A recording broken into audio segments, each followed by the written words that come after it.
Welcome back to Murder with the Missus. I'm Darren. And I'm Amy, and today we're going to tell you about the Flying J. Don't forget to smash that like button. Check out the description for the links of all of our podcast platforms, CashApp, and Buy Me a Coffee. Like, share, subscribe, and don't forget to tell your friends. Welcome back, everybody. All the bodies. If you guys missed the live, go back and watch it. It's actually on a new case, Jackson Cradle. Yep. So go check it out. We did it Last night. Well, Because we're you guys will see this Tuesday, so it was actually Saturday. So it'd be the 25th. True. Very true. Now, this one might be a shorter episode. There's not a lot of information out on these, but we just passed the anniversary and there hasn't been much coverage lately, so we're going to keep the word out there. Plus, I need to know what's going on at the Flying J or any rest stop, truck stop, places like that are off the highways. We all know that these places seem a little shady, especially at night, with alleged drug activity, prostitution, and unsavory characters lurking about. They have a slight reputation, but not all are the same though, so that's kind of profiling. I ate Chinese food at a Flying J's one time. Don't do it. That was the worst experience. Don't do it. Look good. Was not good. It was false advertising. He paid for that one. Yeah. Now, some of these are well lit. They have lots of cameras and they just feel safer. But regardless of how you feel about them, today we're going to talk about this one in particular. And this is the Flying J / Denny's off of exit 320 and on I-5 in Resaca, Georgia. Resaca. Gotcha. We're going to start with Caleb Nathaniel Smith. He was born November 6th of 1998. He was described as loving and caring, always helping friends and family, doing the most like mechanical and demolition work and landscaping. He dreamed of being a herpetologist, or herp as they are so lovingly called. And that's a scientist who studies reptiles and amphibians, so you are for sure out on that one. Nope.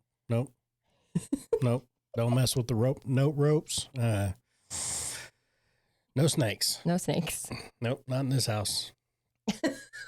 Not in this house. Nope. But somebody has to, so he wanted to. Yeah, have at it. It's all for you, bud. Not for me. On January 16th of 2020, 21-year-old Caleb told his grandma, "Don't wait up." Or he actually just told her to leave the deadbolt unlocked. He was in Chatsworth, but he was going to head to Rome, which is also in Georgia, about an hour away. He was going to see friends, but would be back home after. So he's like, just don't deadbolt it. Don't wait up. I'll be back. I haven't really seen anything saying what time he left Grandma's house, and that kind of bothers me because we all know I like a timeline. What we do know is that at 12:32 a.m., so we're heading into the next day, he is seen on surveillance footage at the Flying J in Resaca. And this is only about the halfway point between Chatsworth and Rome, so about 30 minutes out from Grandma's place. Caleb comes into the dining area at the Denny's. There's only one other guy sitting in that area at a table by himself. Caleb calls his grandma and tells her that he didn't have enough gas to make it to Rome, so he was going to ask that other guy for $5 for gas money. Now, this is a gamble. Sometimes you get someone nice that wants to help, and sometimes you might get someone who just wants you to get out of their face. Yeah. Now he's seen on the footage going up and talking to the man. He goes back and sits down. He looks at his phone for a little bit. You can't tell if he's texting or what he's doing on his phone, just that he's on it. And that was only for a few minutes because he goes back over to the man again, briefly, then goes and sits down again before he gets up a final time and leaves. So did the man ever give him any money? We don't know. You can't tell in the footage if he did. So it's unclear. Oh. And it's also unclear if they ever located this man or asked about that interaction so that they know what actually went down between the two of them. Yeah. Now, later that morning, Grandma gets up and sees that Caleb did not come home. His bed hasn't been slept in. She knows that he was at the Flying J the last time she talked to him, so she heads over there. She drove through the parking lot and spots Caleb's car. backed into a parking spot at the back of the Denny's restaurant. So, weird. She had been calling other family members and they were on their way too. But she says she got freaked out because there was a suspicious white Nissan car with dark tinted windows that pulled in a park directly across from her and no one ever got out of it. So Grandma stayed in her car until the other two family members got there. But when they pulled into the parking lot and made their way down there, that Nissan left. So nobody ever got out of it. Nobody ever did anything. They literally just sat there and watched Grandma. So she was kind of freaked out. Caleb's car doors were unlocked. His keys were in the floorboard. His cell phone had the battery removed from it, but both were found in the glove box. His jacket was in the car too, even though it was January and cold outside. The car also had half a tank of gas. Maybe he did get the gas money from the guy then. Maybe he did, but it definitely wouldn't have been $5. Yeah, true. You ain't filling up no half a tank of gas on $5. I don't know. When was this? 2020. Oh, yeah, no. No. This is Definitely right not. before COVID. Yeah. You know, No, this definitely won't. definitely not. Not for $5. Not these $5. Mm-mm. But I also saw nowhere that said he'd pulled around to get gas either. So he wasn't seen on surveillance at the gas pumps. So that would indicate that he already had the gas. So why call Grandma and tell her he didn't have gas? You know what I mean? Yeah. Just not making sense. So his family reported him missing. The Flying J is in Gordon County, and the Gordon County Sheriff's Office said that they searched around the Flying J on the ground and by air for the next 2 days, and they couldn't find him. There were no cameras where his car was found either. So he just vanished. You would think that all of this was suspicious enough to warrant an investigation, but you would be wrong. They didn't process the car or anything. Well, of course. No. Now, on February 3rd, there was a brush fire about 5 miles away from that Flying J. The fire department was dispatched to the fire, put it out, and went on about their business. A little while later, a man on an ATV was going through what investigators say was a marshy, cut-over woodland area near where this fire was. Caleb's mom posted on Facebook that this was a 30-acre, privately owned piece of hunting land, so it's not like somebody lived there or anything. It was just open land. Yeah. This is where a body was found. Police say it was Caleb's body.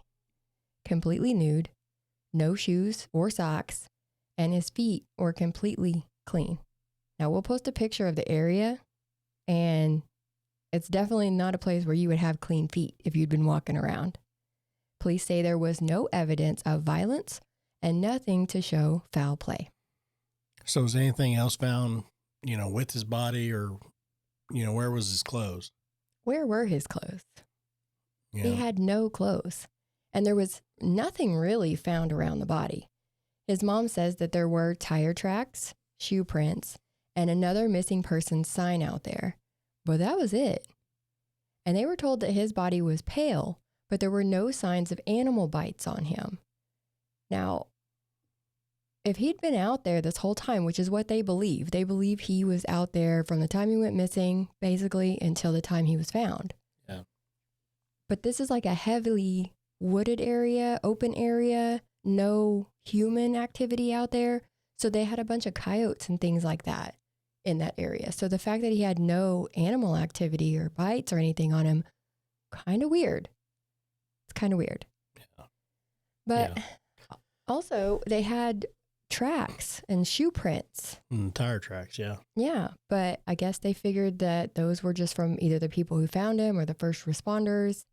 Either way, no big deal to them. They didn't investigate or do anything about it. Maybe not like a small car. What do you mean small car? Like a little Nissan car. Like a little Nissan? A little white Nissan with dark tinted windows? And like some smaller tire prints, It might match a little car or maybe not in it, ATV. Maybe. Who would know? Nobody looked at it. Yeah. Yeah. But the family found it odd that they weren't ever allowed to see the body either. So that's why I said the police said this was Caleb. Because it was said that, like I said, he had been out there for 2 weeks. So you would think it would be in pretty bad condition. So I can understand that. No, you don't want to see him the way he is. But his mom did want to see him. She wanted to see for herself with her own eyes that this was her son. Well, yeah. And she was told no. They even made the family do a closed casket funeral. So the family never saw him. Which, well, of course. I mean, they can't make them do that. They did. They can. I mean, it's their kid. They never were allowed to see the body. The mom fought and fought to try to see him, and they would not let her. I would have took that to a higher power. Bro, I'm telling you now. Because so now she's left to wonder, was this even my son? Exactly. I would have denied it. I would have denied it until I seen it. Exactly. Yep. Exactly. Now, there was an autopsy and toxicology report done, and it said that Caleb died from methamphetamine intoxication. So he OD'd on meth. There was no indication that he had ever used meth before, but it's not uncommon that someone would keep that from their family. But his mom definitely thought that there was more to the story. Well, yeah. And then you keep adding on to this, like not being able to see him and all the things like that, the suspicious way he was found. Why didn't the firefighters see him? Why was this guy out there on an ATV? Like, I mean, maybe he was just surveying the damage that the fire had did. That's fine. But why is nobody asking questions? If I was a cop, I'd be like, why are you here? What are you doing? What'd you see? But yeah. Anyways, apparently I'm not a cop.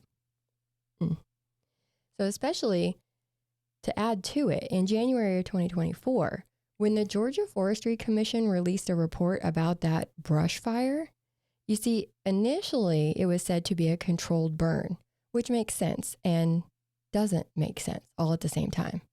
It had been raining a lot prior to that, so the fire couldn't have reasonably started on its own. So a controlled burn would make sense.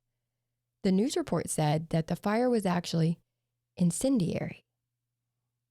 The investigator wrote, "It is my determination that the fire was set in hopes of destroying the body or any evidence."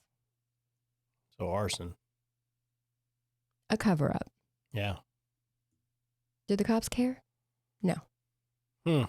Because the case is closed and they're not doing anything about it. Well, no, they haven't done nothing about it since the beginning of it. No. I mean, they said they searched for him for 2 days, but They searched around Flying J's. that's probably it. That's it. You know how big a Flying J's is? It's not that damn big. It Well, might be a little. No, it's not even. Most quick trips are about the same size as a freaking Flying J's now. True. And this one's just right off the highway. There wasn't much around it, I don't think. There are pilots out there that are bigger than freaking Flying J's. That's true. I mean, you guys, they treat it like it's a freaking Buc-ee's or something, or Walmart. Well, one of these days I'm going to go to a Buc-ee's. Buc-ee's is awesome. But there's all these burning questions. Even though the case is closed, where are his clothes? How did he get 5 miles away on foot?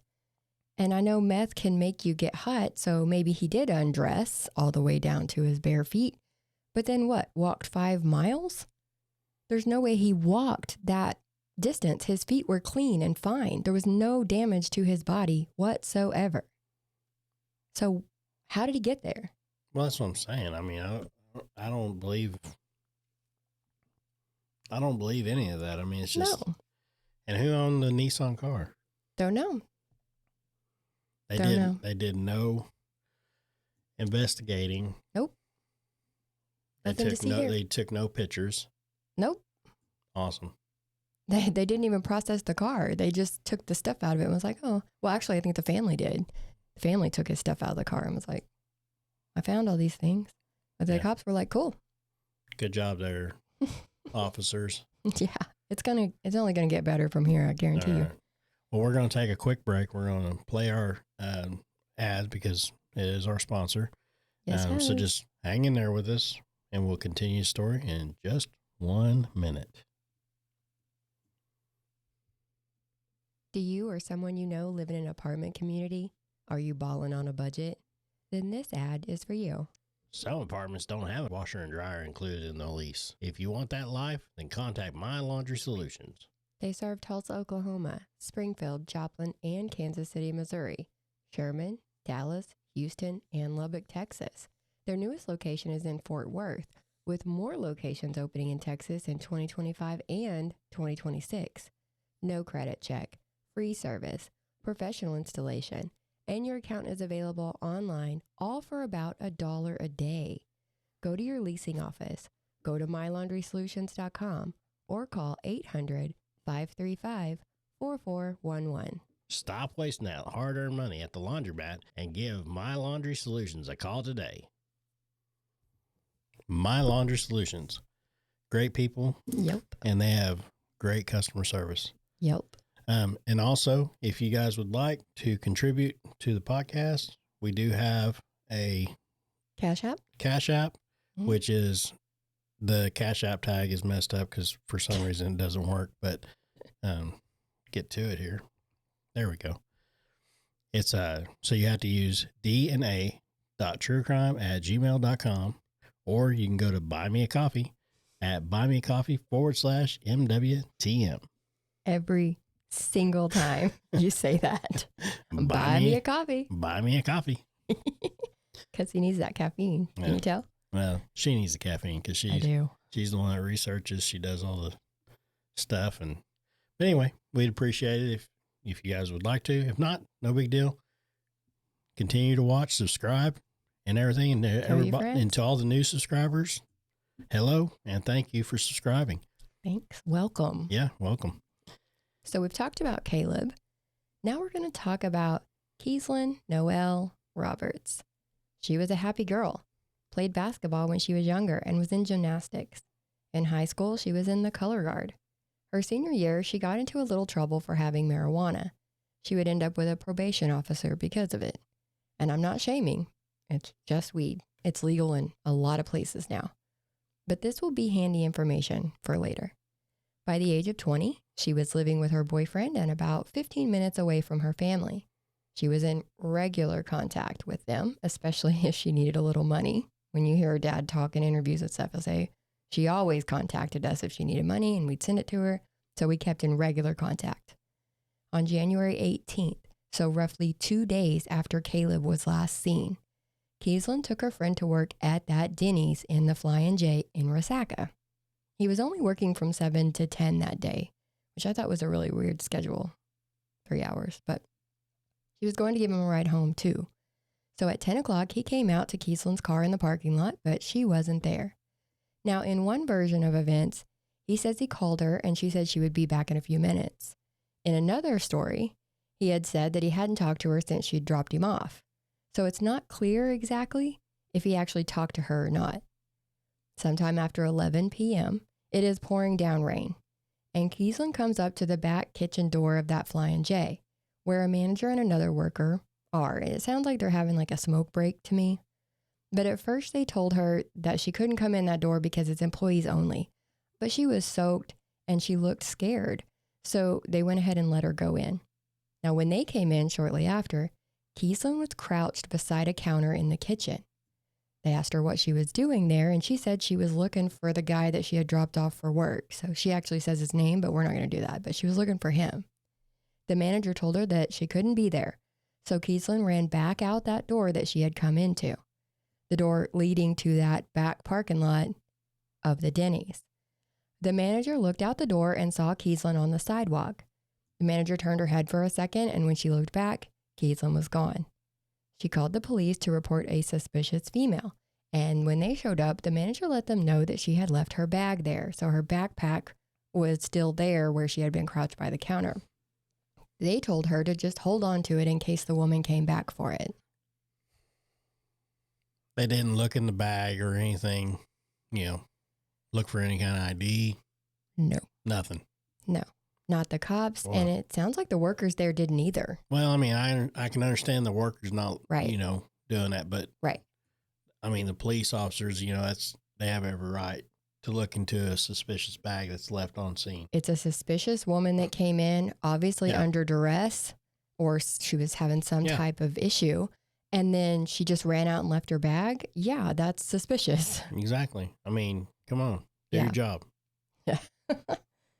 On January 20th, Eric, so that's 2 days now later, Eric, Keeslyn's dad, got a call from Keeslyn's probation officer. She had missed a meeting, and so the probation officer was looking for her.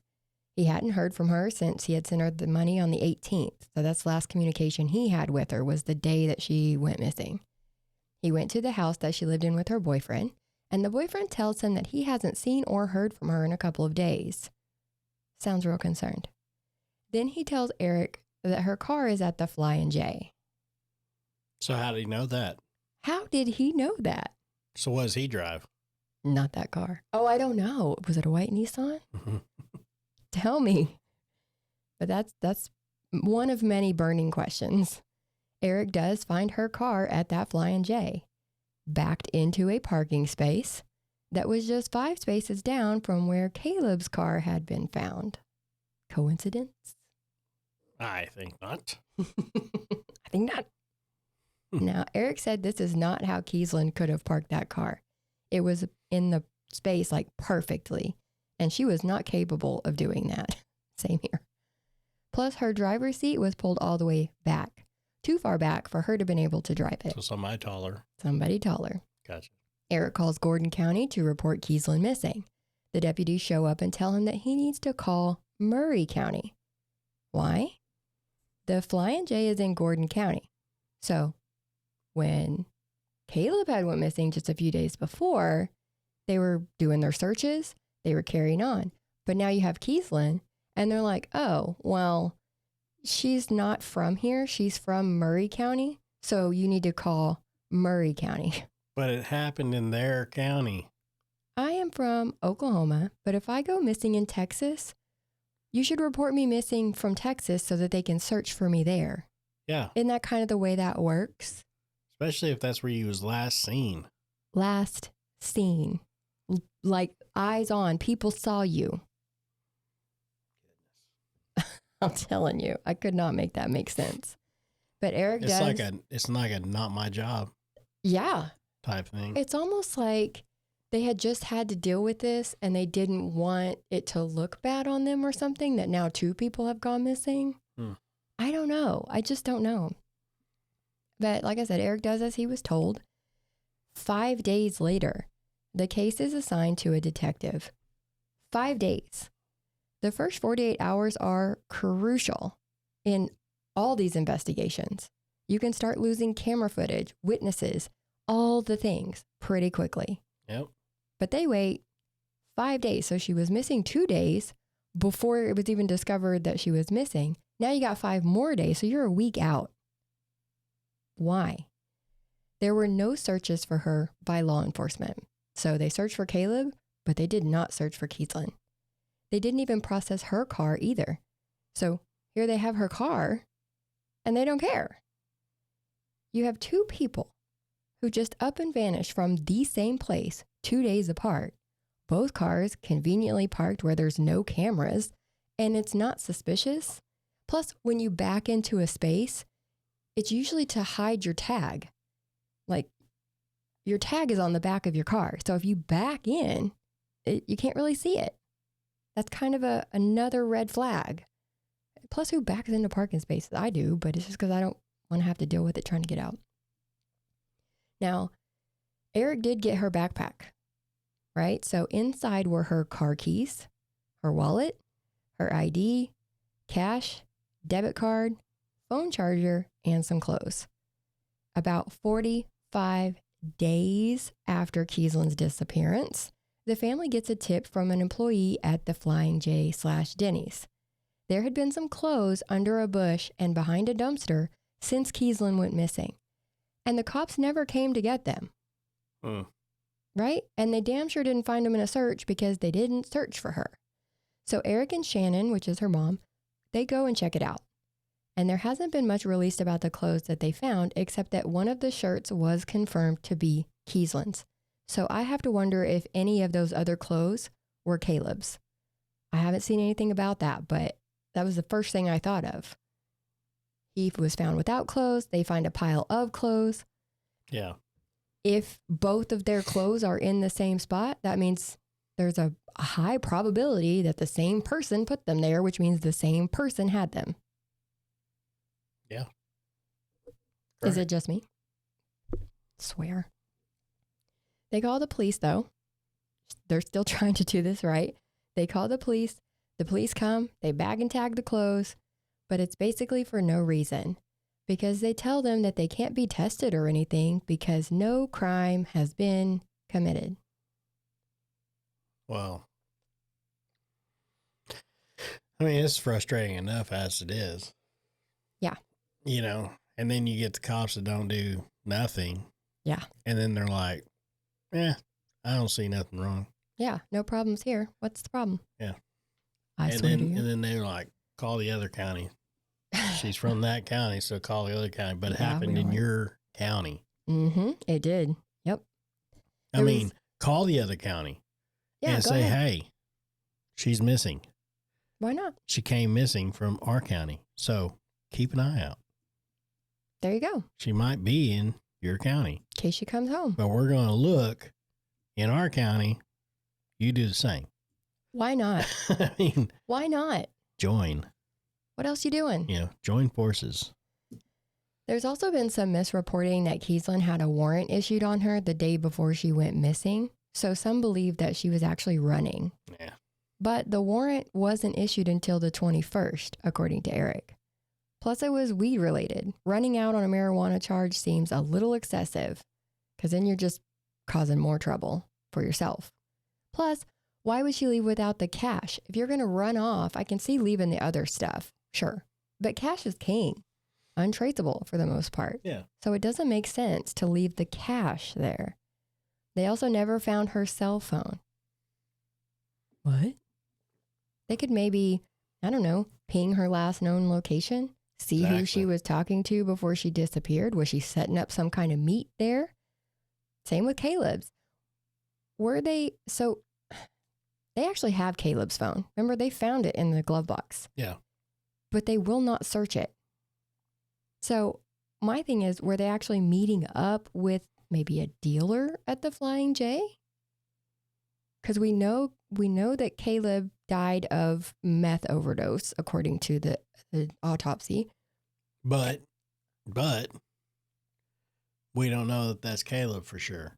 We don't know that that's Caleb. That's what I'm saying. I mean, that's the whole thing. He's like, we don't know that's Caleb because they never allowed them to look at him and confirm it.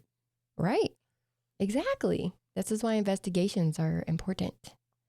If I was those parents, well, I'd be, I mean, I'm sure they're pissed, but her dad is I would pissed. be so up their ass right now. They are, yeah.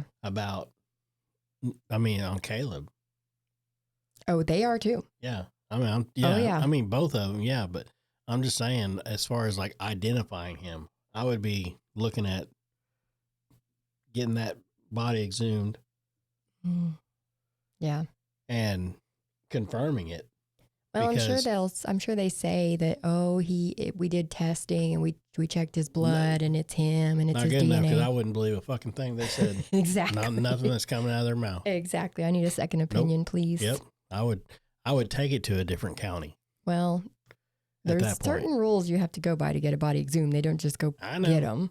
So they have to get somebody on board with them that has authority that can actually help them out with that. And that's where they need to go to a higher power. They need to take it to a higher court. They're trying. Because like I said, we're at the 5-year mark now. Yeah. They got to take it to a higher court. Yes. Now, there's no connection that they've been able to make that would say that Caleb and Keeslyn even knew each other, or even if the cases are related. It's just that the timing and the location and all the things that they have in common are very suspicious. So, was it drug related?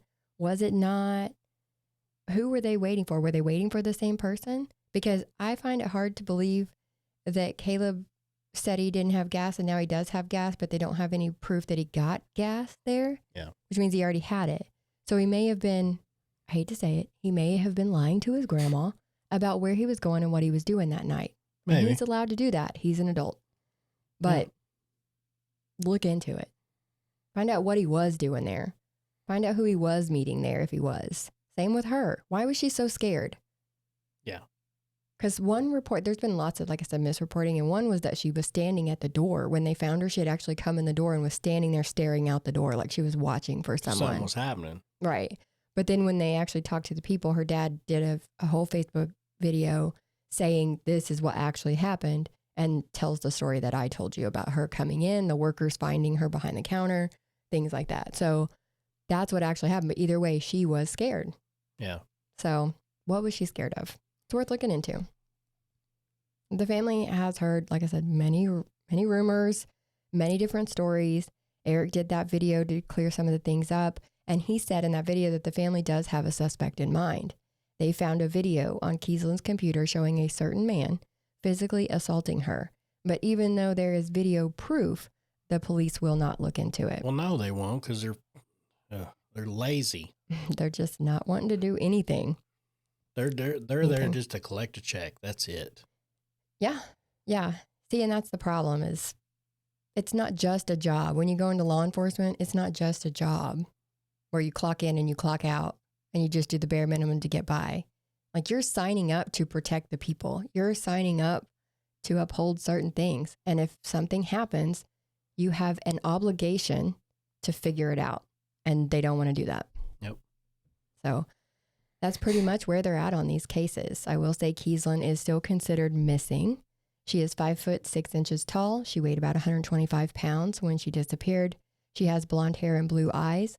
She has a tattoo of water with a turtle on the inside of her lower right arm, and both of her ears are gauged.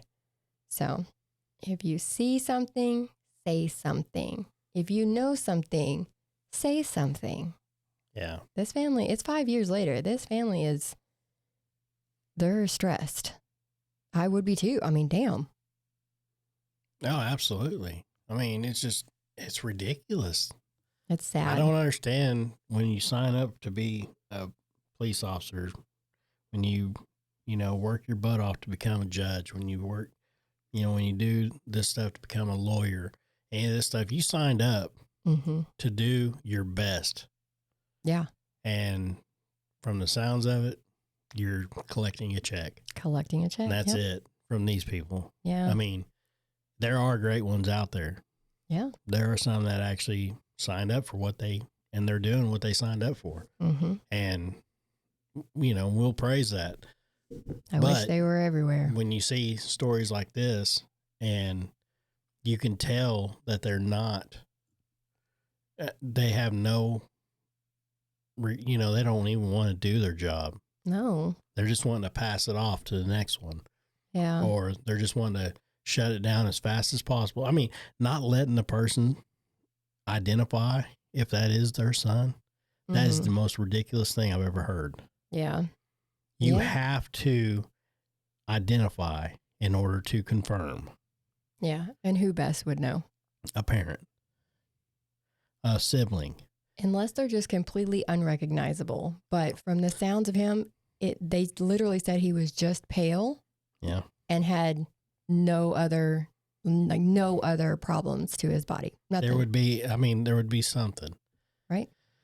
I mean, a parent when they go in, they know their child. You know where your kid has a scar and how he got birth certificate or birthmark. I mean, not birth certificate, birthmark. Yep.